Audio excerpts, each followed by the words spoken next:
Hi all, welcome back to winners green life. இன்றைக்கி நம்ம simple, easy and குயிக்கான ஒரு recipe பார்க்க போகிறோம்.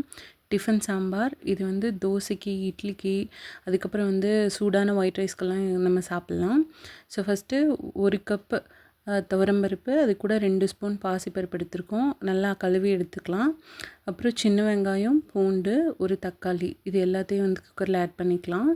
அடுத்து கொஞ்சமாக மஞ்சத்தூள், தேவையான அளவு மிளகாய்த்தூள். நான் வந்து கிட்டத்தட்ட 1 ஸ்பூன் அளவுக்கு போட்டிருக்கேன்.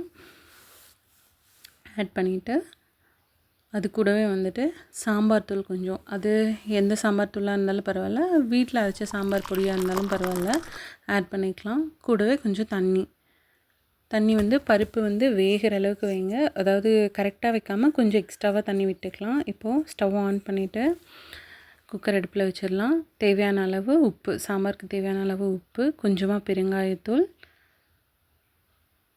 அதோடு 1 ஸ்பூன் ஆயில் விட்டுக்கலாம். இப்போது லிட் போட்டு குக்கர் க்ளோஸ் பண்ணிடலாம். ஒரு 3 இல்லைன்னா 5 விசில்ஸ் நான் விடுறேன். ஏன்னா என்னோடய பருப்பு வந்து ரொம்ப கெட்டியாக இருக்கும். அதனால் வந்துட்டு நான் 5 விசில்ஸ் விடுறேன். நீங்கள் லேஸாக இருந்தது அப்படின்னா பருப்பு ஒரு 2 விசில்ஸ் விட்டால் போதும். ஸோ 5 விசில் விட்டதுக்கப்புறம் விசில் நல்லா ஆறணும். விசில் நல்லா அடங்கினதுக்கப்புறம் ஓப்பன் பண்ணிக்கலாம். ஸோ அந்த விசில் அடங்கிறதுக்குள்ளே வந்து நம்ம தாளிப்பு சைட் பை சைட் ரெடி பண்ணிடலாம். ஃபஸ்ட்டு ஒரு பாத்திரம் வச்சுட்டு அதுக்கு தேவையான அளவு, தாளிப்புக்கு தேவையான அளவு ஆயில், நான் வந்து 1 ஸ்பூன் 2 ஸ்பூன் ஆயில் விட்டுருக்கேன்.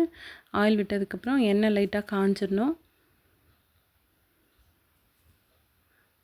இப்போது இதுக்கு தாளிப்புக்கு கடுகு ஆட் பண்ணிக்கலாம். 1/4 ஸ்பூன் அளவு கடுகு ஆட் பண்ணியிருக்கேன். நல்லா பொரிஞ்சிடணும். கடுகு பொரிஞ்சதும் சோம்பு 1/4 ஸ்பூன், சீரகம் 1 ஸ்பூன், இது ரெண்டையும் வந்துட்டு நல்லா கையில் மசிச்சு, அதாவது நல்லா தேய்ச்சி எண்ணெயில் போட்டுடலாம். அப்போ தான் எண்ணெயில் பொரியும் போது நல்ல ஒரு மணமாக இருக்கும் நம்மளுக்கு. அதேமாதிரி சாம்பார் சாப்பிடும்போதும் அந்த ஃப்ளேவர் வந்து நம்மளுக்கு தெரியும். ஸோ இது ரெண்டையும் ஆட் பண்ணிவிட்டு 1 கொத்து கருவேப்பிலையும் ஆட் பண்ணிக்கலாம். இதை நல்லா வந்து நம்ம ஆயிலில் வதக்கி எடுத்து வச்சுக்கலாம். இந்த சாம்பார் வந்துட்டு ரொம்ப ஈஸியாக பண்ணிடலாம். மேக்ஸிமம் ஒரு 5 மினிட்ஸ்க்குள்ளேயே நான் வந்து முடிச்சிடலாம்.